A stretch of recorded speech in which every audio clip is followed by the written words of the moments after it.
Hey everyone, welcome to Pass or Play. So today we have Black Panther, Wakanda Forever, currently in theaters, from writer and director Ryan Coogler with co-writer credits from Joe Robert Cole, with great actors and actresses, going down the list: Angela Bassett, Letitia Wright, Winston Duke, Tenoch Huerta, Lupita Nyong'o, Danai Gurira, Makola Cole, Dominique Thorne, just to name a few. And, Wakanda forever. Wakanda forever. Kukulkan. Okay, I just had to say that. I just had to get it out of me. And you have the people of Wakanda. They're fighting to protect their home from world powers and dealing with the loss of King Black Panther T'Challa. And off the bat, let's go down. Let's go with the things that I like. Um, but first, actually, let me say that I think that Ryan Coogler did the best that he could. With the circumstances of losing, the main actor and lead, Chadwick Boseman, with his unfortunate passing. And this is a thing of life imitating art, and they do deal with the character T'Challa passing in the film, and I feel like, depending on if you've suffered a loss, if you're still in a grieving state, if you were a fan of the actor Chadwick Boseman as a actor, as a person, as a man, as just an overall human being. If you've recently suffered loss, to kind of any depth that has really affected you, then just the first, 5 to 10 minutes of this film, it's probably going to have you feeling the kind of way. But I really do believe Ryan Coogler did the best he could with the circumstances that he was given. And he really tried to put his heart and try to honor, Chadwick Boseman, the actor, the performer, the person, the son, the husband, and all of that the best way that he could, through the film.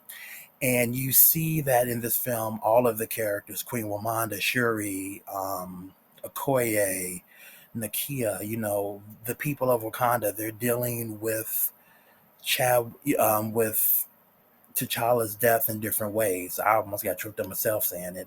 And let's start off with, Queen Wamanda, aka Angela Bassett, who gives a commanding, regal performance as Queen Wamanda, who is, back on the throne, steering the ship of her country and her people, and trying to support and be there for her daughter Shuri, as well as she's dealing with grief. And her performance in this film is awesome. I don't know if she's going to get an Oscar nomination, but I'd be damned if I say she doesn't deserve one. I don't know if she'll win, but I hope she gets that Oscar nomination. Okay, and yeah, she's really great. Letitia Wright as Shuri, which is really her film in the bigger scope of things. Her journey of dealing with grief, anger, vengeance. Um, do you give into kind of like your most kind of, you know darkest fears and feelings, or do you kind of find a way to rise above and see the light, be a light, to those around you? But this is really her story and how she deals, with the loss of her brother and all the things that occur.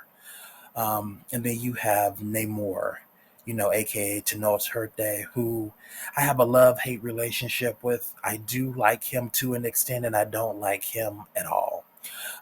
you know, he is very charismatic and charming in this role. He does make the Wakandans work. I can say that much. He makes them work, which I think in the overall sense will make them a better nation, if they can survive. And, There's this it's a poignant question, are you friend or are you foe? This is a non-spoiler review. That's about all I can give about Namor, but he is a presence and he is a force to be reckoned with, and the overall Talakan, nation, the underworld, deep in the depths of the water. They have these bombs that they use that is really cool, special effects wise, slow motion wise, just straight in your face wise. It's a cool little thing that they have. The physical presence, in the sense of like how the Okoye have that kind of like physical kind of regal presence to an extent. The Talakans, some of them have that too, especially like his kind of two, captains, or his two kind of generals, if you want to call them. They have like a kind of physical kind of presence that just kind of makes you pay attention when they come on scene, and that's really cool.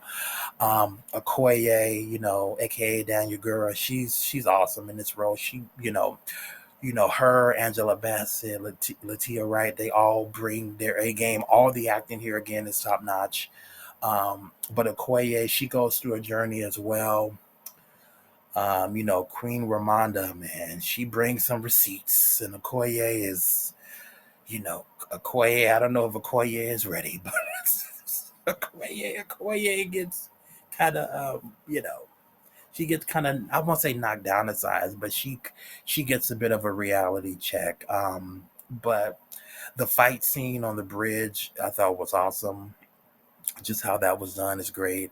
A lot of the action I think is done great. Now some of the looks of Ironheart and Midnight Angel is okay. At some points it looks a little, to me, a little, I don't know, a little game, kind of like a game type look to it. The Midnight Angel armor, it kind of reminded me of like the Predator kind of armor on the outside, but like blue a little bit. I don't know. It's like a mix between like the Predator, like a mix between like, oh my God, a mix between like the Predator armor mixed in with a little bit of Avatar with the color. And then you also throw in that opera singer from The Fifth Element. You know how they kind of looked. You blend that together, and that's kind of what it looks like. So a mix between the Predator armor, the opera blue lady from The Fifth Element, mixed in with a little bit of Avatar. That's kind of how that costume kind of looks. It's kind of crazy, but that's the kind of look that it has. And again, I said earlier that the costume designs, by Ruth Baxter are awesome here. I'm not even tearing it down, but those particular, and I don't even know if she necessarily was the one that designed those. It maybe just be more like CGI, but either way, those two costumes were, I guess, visually just a little bit off for me. But let's get back to the actors. M'Baku, aka Winston Duke, he's great here. Um, he's not that much in the film. As far as the male representation, it is a little bit lacking. Even though in the first film a lot of them had died, but in this film it is a little bit lacking male representation. Even though it didn't bother me, I understood that. It's just like if you have if you were if your husband died, and if it was two parents and the father died, then the mother would have to step up. If she wasn't already working, she would have to work. Depending on who may be the oldest child, they would have to step up and help out more, and that's basically what happens here. T'Challa passing away from this illness, and the people of the country, coming together, supporting each other, and doing what they have to do to keep their country safe, and their country thriving and moving, and that's basically what happens. But when M'Baku is on screen, I think he does great. He steals a lot of the scenes that he's in, and he has his own physical presence. A lot of his jokes are funny, but he's great. I wish they had him a little bit more. You have Riri Williams, who I did like. I must admit, it does make me a little bit more excited for the Ironheart series. She's also a bit of comic relief too, with the drama and the theme of loss and mourning that's throughout the film. Um, and she's a smart kind of scientist, inventor character, so that's cool. Along with Shuri, seeing them collaborate and work together, that was really great. Anika, aka Kayla Cole, she's very little in this film. Probably I would say no more than like 5 scenes. I do like her character when she's there. She makes the most out of the time that she does have when she is on screen, but she's kind of, you might blink and miss her, honestly. And you also have Ross, Agent Ross, who's in it, which I feel he didn't necessarily need to be in the film. He could have actually just been in like one of, there is a mid credit scene after the a little bit after the credits. There's a mid credit scene. Maybe they could have had him in the mid credit scenes, maybe mid credit, and then made the mid credit scene that's in the film, towards the end of the film, last credit. So there's only a mid credit scene. There's no credit at the actual end of the film. Um, but yeah, Ross, I felt, was just added to kind of to connect it to something else that they want with another character that I won't spoil. There are some good cameos in here. And so that those are a lot of the things that I did like. I just feel like, again, that Ross wasn't necessarily needed. Riri Williams was most likely added to for the fact of to prepare for the Ironheart series. I think that it would have been nice if maybe Shuri had more screen time to tell her story, if certain things were more fleshed out. Another thing that I didn't care for was there is, there's a character or character that ends up dying in this film, and with the theme, from the very beginning of the film, starting off with mourning and grief and loss, I did not see the point of one of these characters. Again, this is a not spoiler review, so I'm not going to say who the character is, but I just didn't care. I did not care for that. That really kind of took me out of the film. I'm like, why did they take away this character's, life? I don't know. Was it just part of the film initially, or did they add it, with the rewrite? I'm not even sure, but that is really, really, that was the thing I mainly didn't like. I think, and there is, in the third act, there's this kind of big action sequence where they're going in between three different kind of scenes of fighting between multiple characters.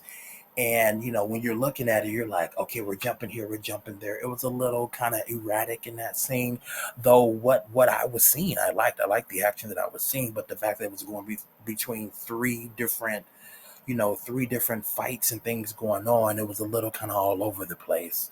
The runtime didn't bother me.